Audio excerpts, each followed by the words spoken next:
must be crazy, but Toons is just crazy good, right?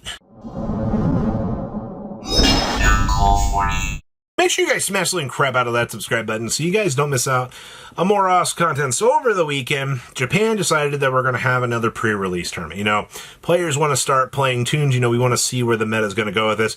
We want to make sure that, you know, we can get adequate testing to see where things are going to go. Half of the top cut for this event was Toons. And we've already gone through the whole, you know, Japan's not happy with Toons. You know, a lot of players are talking about that they're going to quit with the release of Toons.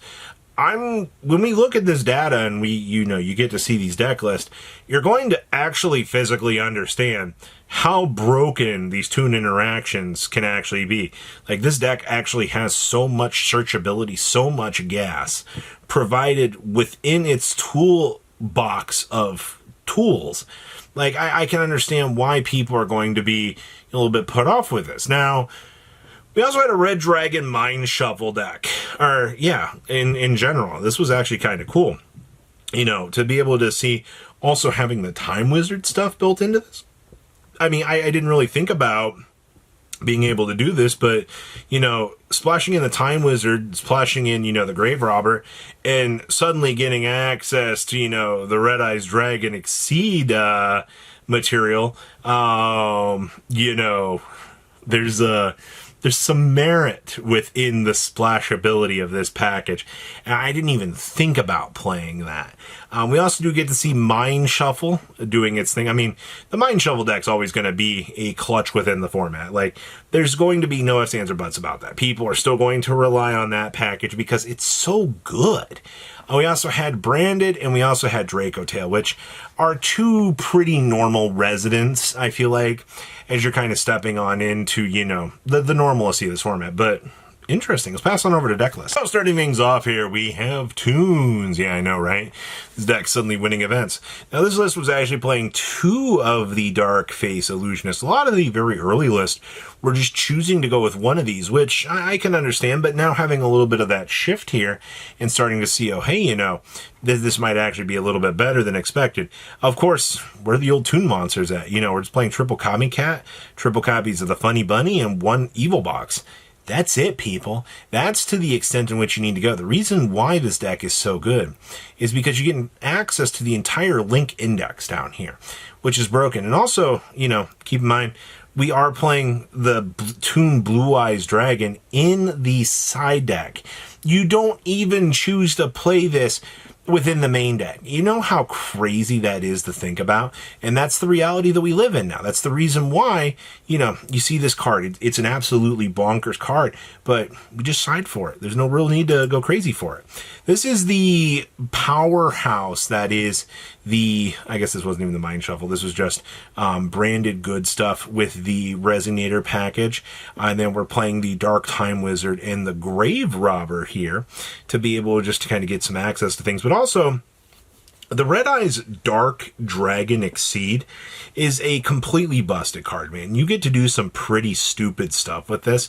I don't think people have fully grasped the fact, because a lot of people are just like, oh, you know, you have to play a lot of the Time Wizard stuff. No, evidently, we can just splash this package into decks, and we can actually achieve results with this. Also, see, we're playing Absolute Power Force in the side deck. That's funny.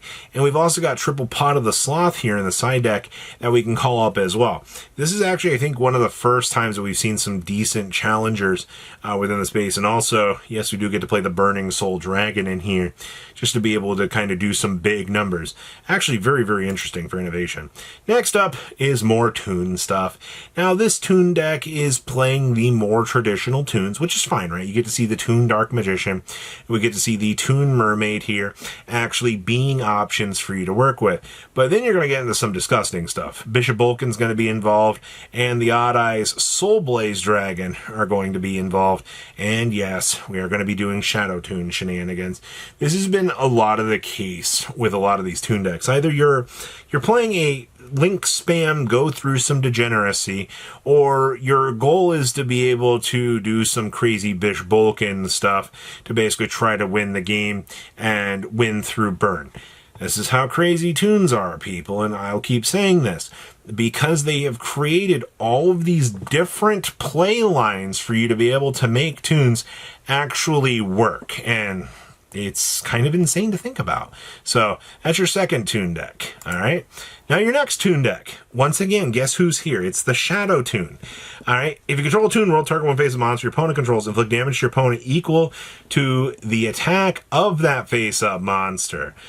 Ah, boy. Yep. We're back at this again. So once again, in order to, I think, do the Toon FTK, you do need to have the Mermaid, you do need to have the Toon Dark Magician, because you need to have access to the Blue Eyes. You actually have to get through these. So, I mean, in terms of the consistency for the tournament results for this tournament, you do not need to play the bigger half of this, all right? I mean, that's feels completely optional for what you want to do, but I don't know. I don't know. As it stands right now, it's kind of crazy just to think about that, you know, 2 Toon FTK decks just basically ran through this tournament and basically just made people go, yeah, I don't think I really want to play this format. It's looking pretty bad. Next up here, we have another Toon deck. Holy crap, man, that's so many Toon decks. Now this Toon deck, okay, I see we've gotten a little bit creative here.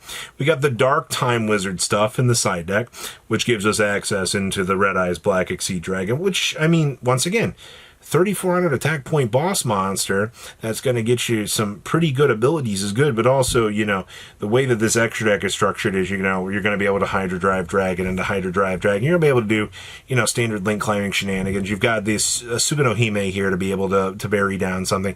You have cool things you can do. At least I'm happy to see that we at least have the Blue Eyes Toon Dragon being built into this, giving you an opportunity to, you know, be able to do things. Also, we get to see the Splash Fallen and Virtuous doing its thing. We also see that this list is chosen to go with the one faceless mage. I think splashing in just one of this usually will get the job done. You do not want to go too crazy on this, but the first place list did play too, so maybe we're wrong on that. Next up, we get to see the power of Mind Shuffle. Now, this deck, I feel like has been pretty figured out at this point. You know, if you're looking for, like, you know, some crazy innovation, I don't really think you're going to find it here. You obviously are going to go with the Triple Fallen and White with a 1 Ecclesia, because this package is just stupid. Harmonia is the most broken interaction that this deck can actually produce, because your job is, if I see Harmonia plus the ability to establish a Mind Shuffle, you're just going to have a good time. The only other thing that I don't necessarily like about this list is the 1 Mind Shuffle. I have played too many games where I just brick on the Mind Shuffle, and it is rough, man. It is not a good time whatsoever. So I will say I do like playing multiples of this just to be able to, you know, get things to actually work. Next up here, we get to see some branded action. Now, a lot of these branded lists have been focusing on the Nadir Servant line. I think that this is a good choice for the deck. It gives you a little extra curve to the deck, and I actually like that. Being able to have that little extra push is always going to be nice. I do see we have the Fallen of Albaz with the 2 Fallen of White. This is going to be normal. 2 Ecclesias is good. We do get to play the Golden Sword Soul in here as well. You know, this deck is really starting to get a lot of its good pieces going, and it's good. Also, I mean, the OCG still has access to the 3 Brave Sword Souls.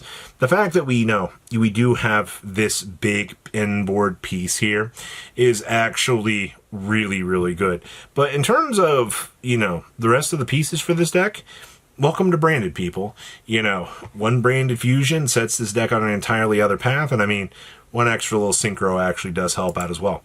Our last list is Mind Shuffle with the Draco Tail deck. Now, our Draco Tail deck, I mean, we're in line with the OCG now, minus Lucius. So the thing that you're going to rely on here is, you know, we're going to have the Black Luster Soldier, the Dark Magician, or Black Chaos. You know, we're going to rely on these extra pieces to kind of fill in the space for the deck to be able to get the deck to work. And honestly, it's got some cool gimmicks to it, and I kind of appreciate that. But, you know, this is what we're dealing with now. We're getting a great opportunity to see what's coming, and honestly, kind of all for it. And I'm actually kind of excited for that. So please, leave a comment down below, tell me what you guys think. See your beautiful faces back here and dig out. patrons. Thank you.